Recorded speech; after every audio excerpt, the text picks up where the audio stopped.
a continuation in the Bible lessons. We are in Acts chapter 12, verses 1 through 24, and the title is God Rescues Peter. In Acts chapter 12, verses 1 through 11, it was about this time that King Herod arrested some who belonged to the church, intending to persecute them. He had James, the brother of John, put to death with the sword.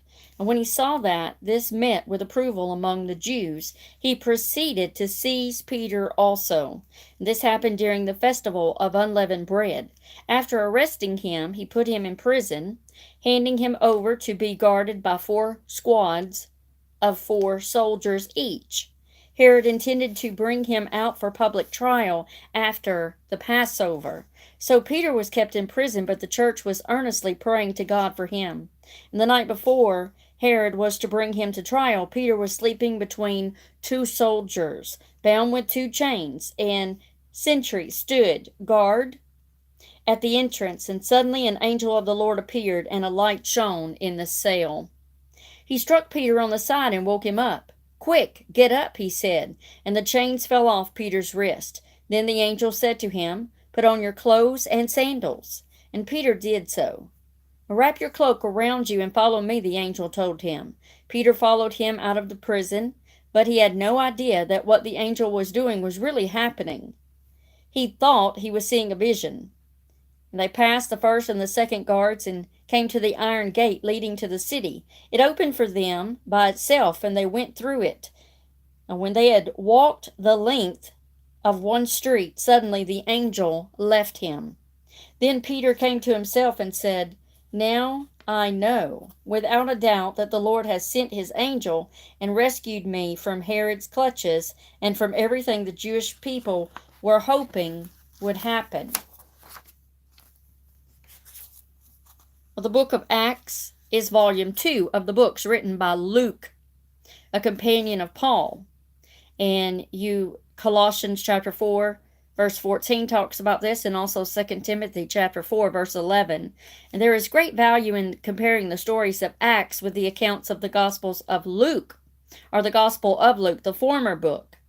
Acts chapter 1, verse 1, for they were intended to be read together.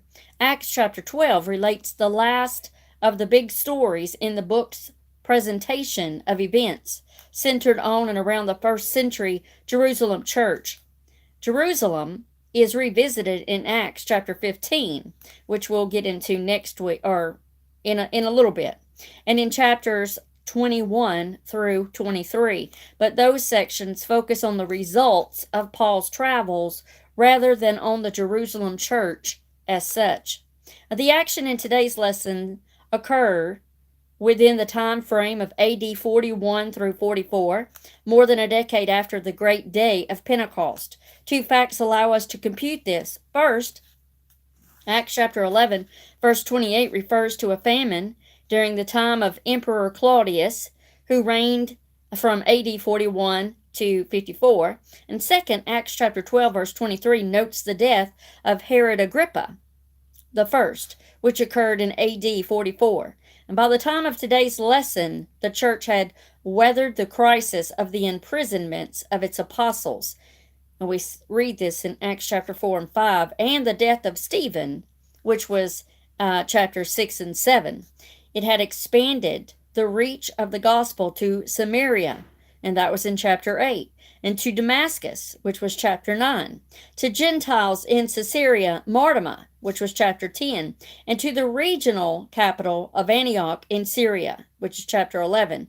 Well, we can surmise that the Jerusalem church was still the hub of Christian activities and the home of most of the apostles. Acts chapter 8. By the time of today's lessons, the apostles were veteran leaders and experienced teachers. Acts chapter 12 presents a historical event in 3 parts. First is the arrest and execution of James, the brother of John. Second is the arrest and near execution of Peter, leader of the apostles. And third is the cautionary conclusion of the death story of prideful Herod Agrippa the first, grandson of the King Herod of Matthew chapter 2 and Luke chapter 1 verse 5. And there are several Herods in the New Testament. The one in our lesson had been sent to Rome as a child and raised in the imperial court with young Claudius. Herod was a reckless youth, and apparently fled Rome to escape creditors. He returned to Judea and eventually gained control of much of the territory previously ruled by his grandfather. And let's begin to break down Acts chapter 12. Starting in verse 1, we will find out that James is killed. Acts chapter 12, verse 1. It was about this time that King Herod arrested some who belonged to the church, intending to persecute them. This time is the early AD 40s, and King Herod is Herod Agrippa I. The prophesied famine in Acts chapter 11, verse 28, undoubtedly causes problems for him. And perhaps he seeks to divert the discontent of his Jewish subjects by persecuting the church. And although the church is populated with Jews, there is great animosity directed toward it by Jews loyal to synagogue and temple. Well, the word some may indicate action against others besides James and Peter. In verse 2, he had James, the brother of John, put to death with the sword. Well, Herod's first choice of Christian victims is James, one of the famous sons of thunder. According to Mark chapter 3, verse 17, he is always mentioned either second or third in the list of Jesus' disciples. And you can find Jesus' disciples in Matthew chapter 10 and Mark chapter 3, verses 16 through 19, and Luke chapter 6, 13 through 16, and Acts chapter 1, verse 13. And the fact that he is the brother of John keeps us from confusing him with the other men named James. And there's a different one talked about in Matthew chapter 10, verse 3, and Matthew chapter 13, verse 55. And we are not told whether there is any sort of trial or merely an execution with the appearance of being legal. The following story of Peter gives the impression that James is arrested and held in jail before being executed. His death with the sword probably refers to beheading. But there are other ways to kill someone with a sword. At any rate, death by sword is much quicker than crucifixion. Verse 3, we're going to find out that Peter is imprisoned. And when he saw that this met with approval among the Jews, he proceeded to seize Peter also. This happened during the festival of unleavened bread. Well, the death of the Apostle James results in quick approval by the opponents of Christianity. And although this takes place more than a decade after the crucifixion of Jesus and the stoning of Stephen, some Jews in Jerusalem are still pleased by this sort of murderous behavior by government officials. But why? One suggestion is that the Antioch church's practice of allowing Gentiles to become part of the church without circumcision has become a flashpoint for the Jews in Jerusalem. And you can compare this to Acts chapter 11, verse 20 and verse 26. Well, under the first theory, a rivalry between synagogue and church has moved into deadly territory, with great animosity emanating from the rank and file members of Jerusalem synagogues. Another suggestion is that the phrase, the Jews, is a shorthand reference to the Jewish leaders in Jerusalem who are associated with the temple, not a general reference to Jewish people in the city. Herod Agrippa, ever the politician, is therefore seen to be more concerned with currying favor with those leaders than with the general populace. Luke, the author of Acts, includes the detail that this happens during the festival of unleavened bread, the week-long celebration that includes Passover. This fact brings to mind the occasion of Jesus' death. In Luke 22, verse 1, in so doing, it portends an ominous history repeating itself. Outcome for Peter. Verse 4 of Acts chapter 12. After arresting him, he put him in prison, handing him over to be guarded by 4 squads of 4 soldiers each. Herod intended to bring him out for public trial after the Passover. Well, any Roman ruler, like Herod, he has a network of informers.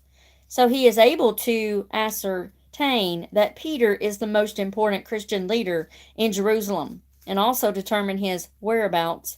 Peter is therefore apprehended efficiently by Herod's agents and thrown into prison. Herod assigns Peter's custody to a total of 16 soldiers to guard the apostle. And this does not mean that all 16 guard Peter constantly. A likely configuration is that each squad serves a shift of 3 hours duration. 2 soldiers would be with Peter personally during each shift, while 2 others guard the doors.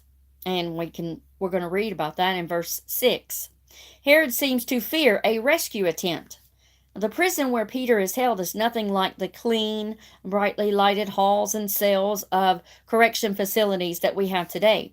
Prisons in Roman days are in the lowest basements of buildings. They're filthy dungeons with no windows and oppressive air. Well, Luke does not specify this prison's location, but a possibility is the fortress Antonia. And this is a military garrison complex built by Herod the Great, sited just outside the northwest corner of the temple walls. Incarceration here would mean that Peter is in a secure facility guarded by specially assigned soldiers within a military complex that is fortified and patrolled by guards. Well, unlike Pilate's treatment of Jesus during the Passover week, Herod has the political shrewdness to wait until after the Passover to carry out the execution. The religious festivities will be over and not be a distraction for Herod's murderous actions. The execution of Peter will thus be the biggest show in town, a political triumph for Herod. In verse 5, the church is praying. So Peter was kept in prison, but the church was earnestly praying to God for him. Well, Herod's decision to delay by some time for the church to mount a prayer campaign on Peter's behalf. And we don't know how long he is kept in prison, but it is likely no more than a few days. Peter's fellow believers do not see this as a time for despair, but as a time for action. The author characterizes them as earnestly praying to God for him. At least some of those praying remember that Peter had been rescued miraculously from imprisonment some 10 years earlier. And we read about that in Acts chapter 5, verses 17 through 20. Well, that situation was not as dangerous, however, for it involved the temple police, and death was less likely. This time, the situation involves Roman soldiers in a maximum security prison. Peter's execution seems all but certain, given what has just happened to James. We may assume that the church folks are praying for Peter's spiritual strength so he can face this trial with boldness. Everyone is aware that Peter had denied Jesus when Peter's life was at risk before, a story that Peter himself has likely retold many times. Even if God chooses not to rescue Peter, as has been the case with James, those praying on his behalf surely ask God that Peter not shrink back and deny the Lord again. In verse 6, Peter's rescue. The night before Herod was to bring him to trial, Peter was sleeping between 2 soldiers, bound with 2 chains, and sentries stood guard at the entrance. A 0 hour approaches, for the execution likely is to take place in the early morning. Now, Peter is as secure as a prisoner can be, between 2 soldiers bound with 2 chains. And perhaps the chains are fastened to the wall or to the soldiers.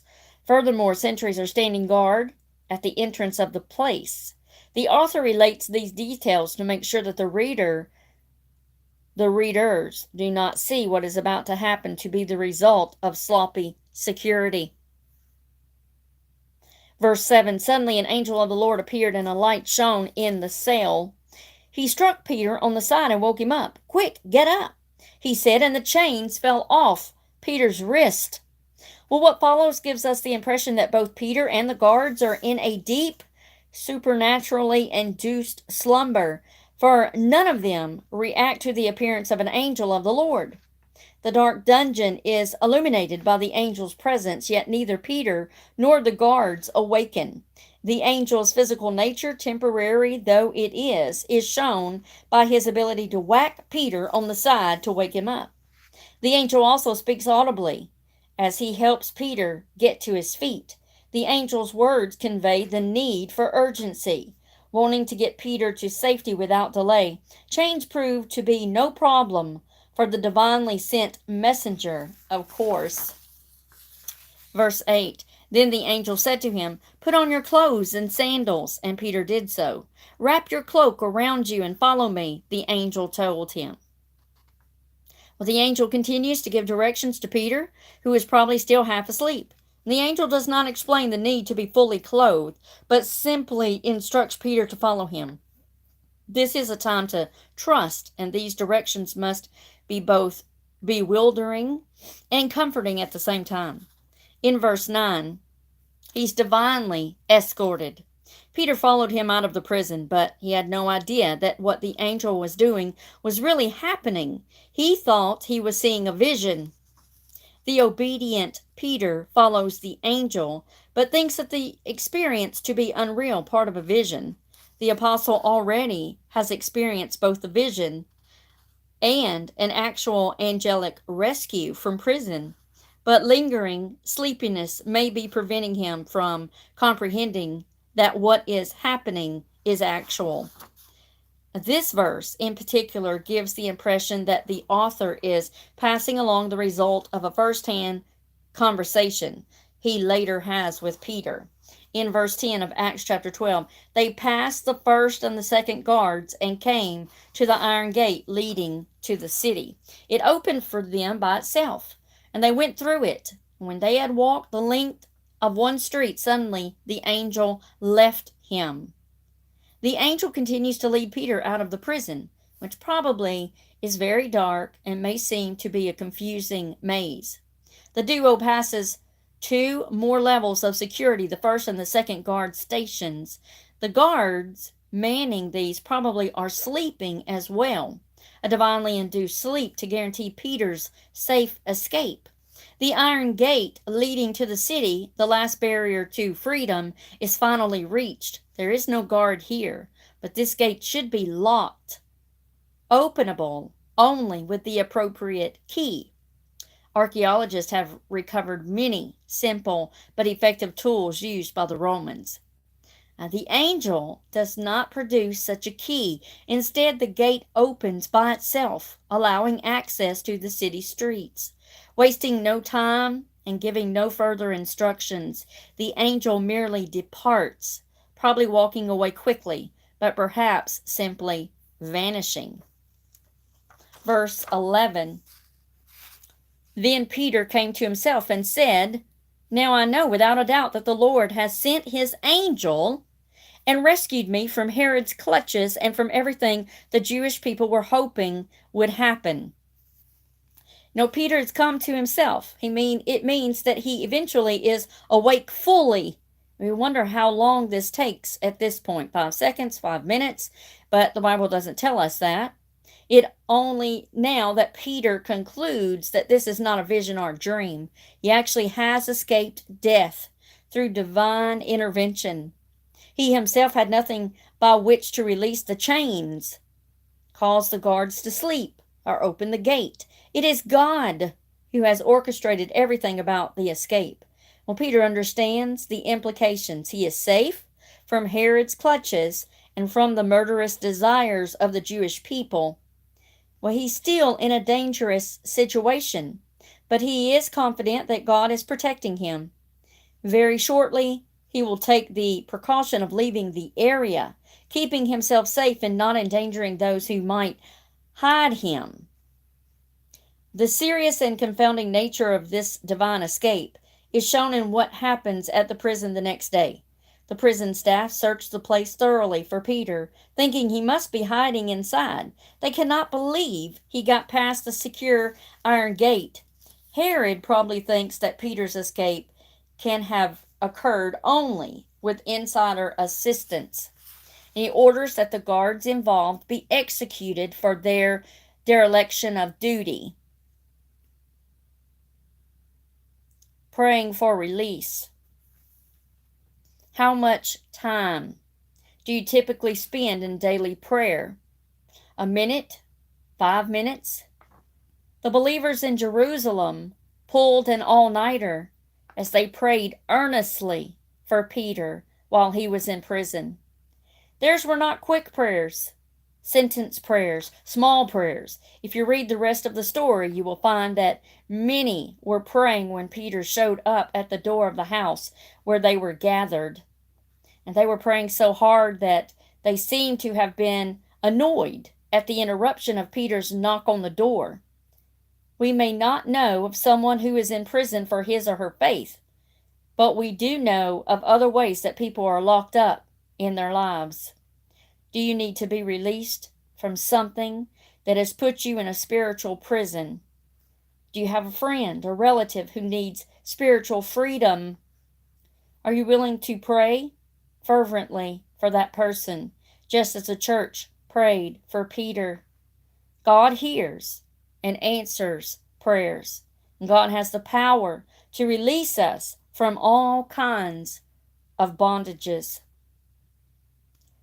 God, there is no prison so strong that you cannot free its captives.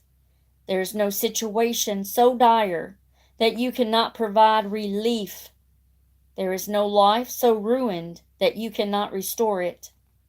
May we trust you to save and protect us, to deliver us from evil and the valley of the shadow of death. We pray this in the name of our Savior, Jesus Christ. Amen. A thought to remember: miracles can result from prayer. Now, I will be back on in just a few minutes for those of you who have joined me live. As I end this one, I'm going to go on to the next lesson, and I may do two more lessons after this, and I know that I will be bringing you a voice of prophecy in just a bit. Also, we will have a solemn assembly of prayer at 6 p.m. Central Time, and we will be live again with Brother John, a study in the Word, at 8 p.m. Central Time. So thank you for all who have jumped on, but I will be right back on to go into Acts chapter 15.